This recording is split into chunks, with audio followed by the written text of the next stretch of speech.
Hey everyone, welcome to the team. I'm stepping in today as your senior consultant, but honestly, we're really just exploring this together. Every professional eventually hits that wall where they realize the old way we've always done things just isn't going to cut it anymore.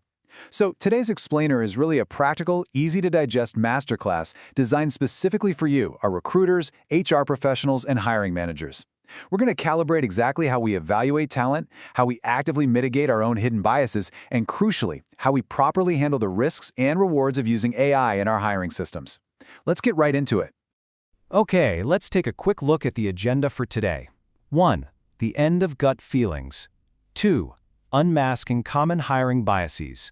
3. The structured evaluation playbook. 4. AI tools and human judgment. And 5. Auditing your hiring decisions. All right, starting off with Section 1, the end of gut feelings and the problem with unstructured interviews. So here's the thing. We all love to trust our gut, right? But research in industrial organizational psychology proves that our intuitions actually invite massive, systematic biases right into our hiring process. We tend to think our gut is this highly tuned instrument, but science tells us it's actually incredibly vulnerable. At the end of the day, unstructured interviews and narrative impressions are fundamentally less valid and way less predictive of actual job performance than structured assessments, period. Moving right along to Section 2, unmasking common hiring biases, or as I like to call them, the foes of fair evaluation. Let's talk about two absolute classic offenders, the halo and horn effects. So if a candidate comes in and they're super charismatic, the halo effect tricks your brain into rating them highly on entirely unrelated skills, like, say, technical depth or product strategy. You're literally blinded by the shine. On the flip side, you've got the horn effect, which falsely screams incompetence.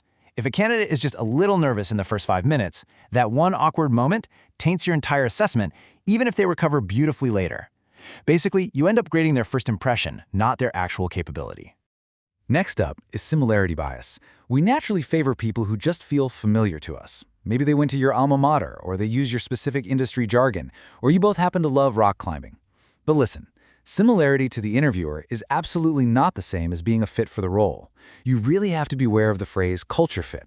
It's often just a dangerous code word for similar to us. And honestly, it completely robs your team of diverse perspectives. What you actually want to look for is culture contribution. And we can't forget confirmation bias. This means once we form a hypothesis in our heads, we only look for evidence that proves we're right.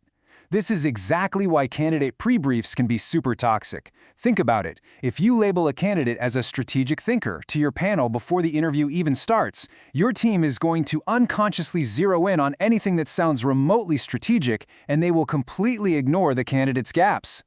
All right, Section 3, the structured evaluation playbook.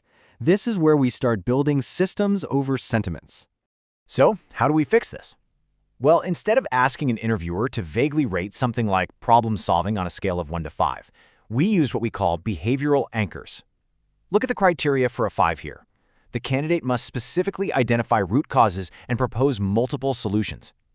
These behavioral anchors are a total game changer because they force us to grade based on observable actions, which completely eliminates that messy, subjective interpretation. And when it comes to the actual scale you use for that rubric, research points to the surprising power of the number 4. Why a 4-point scale, you ask? Because a 5-point scale gives your interviewers a super easy out, that middle rating. Human nature is to just default to a 3 when we're unsure, or honestly, when we're just being a bit lazy.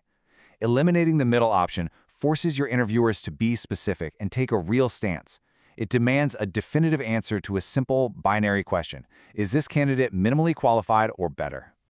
But it's not just the rubric. The environment itself has to be controlled. You need to ask all candidates the exact same 3 to 4 core questions so you actually have an apples-to-apples comparison. You also have to watch out for environmental traps. Like, you should randomize your interview order to prevent early candidates from setting an unfair anchor. And beware of the afternoon slump. Interviewers are naturally way harsher when they're tired at 4 p.m. By rating immediately and independently, instead of waiting for a group debrief, we really protect the integrity of our data. Which brings us to Section 4, AI tools and human judgment, the tech assist. Now, bringing AI into hiring is a massive shift. But let me be very clear as your coach here. It serves as an auditing tool, not your decision maker. This is a great way to calibrate your AI judgment skills. AI can powerfully scan written feedback and flag subjective language for you. Phrases like seems immature or too direct often encode hidden bias. The AI gives you this amazing opportunity to catch that and coach your team to rewrite those statements into objective, behavioral observations, like interrupted others 3 times. But here is where we absolutely must exercise human judgment. AI has strict limitations. Sure, it can flag a subjective tone, or it can highlight when identical behaviors are described as assertive for one candidate and aggressive for another, but it cannot definitively determine bias. When the system raises a flag, human investigation is strictly required. You have to use your professional judgment to step in and say, okay, is this an actual systemic bias, or is this feedback legitimately different because the candidates simply perform differently? AI flags the risk, you make the call. And finally, Section 5, auditing your hiring decisions, the all-important post-game analysis. Look, this audit trail, it is completely non-negotiable. First, you document individual ratings for every single competency before your panel even talks to each other. Second, you document the specific behavioral observations. Third comes the synthesis, like how did the panel actually resolve any disagreements in the feedback? And fourth, the ultimate hiring justification. This step-by-step trail ensures that if we look back 6 months from now, we can easily spot any hidden patterns of disparity. Actually, if you want a really quick, eye-opening audit to try out this week, do this. Compare the written feedback of a candidate you hired against one you rejected for a similar role. Just look at the adjectives. If you find that you're interpreting identical behaviors with wildly different vocabulary, calling one person ambitious and another person pushy, you've got a bias problem. Your systems are literally leaking. Now, as you build out this playbook, I want to help you avoid some classic implementation pitfalls. Don't go measuring diversity metrics if you aren't going to actually investigate the root causes and act on them. And whatever you do, don't try to change your sourcing, your rubrics, and your AI tech stack all on the same day. You'll just overwhelm the system completely. Start small, implement one structured element really well, measure the outcomes, and bake these new objective behaviors right into your daily workflow. So I'm going to leave you with this question to ponder with your team before Monday morning. We've covered a lot of ground in today's explainer, from dismantling those old gut feelings to safely leveraging AI as a bias-flagging assistant. Just remember, true equity in the workplace isn't a gut feeling, and it certainly isn't something that happens by accident. It is a beautifully designed, meticulously measured system. Thanks for joining me on this explainer, and good luck building your playbook.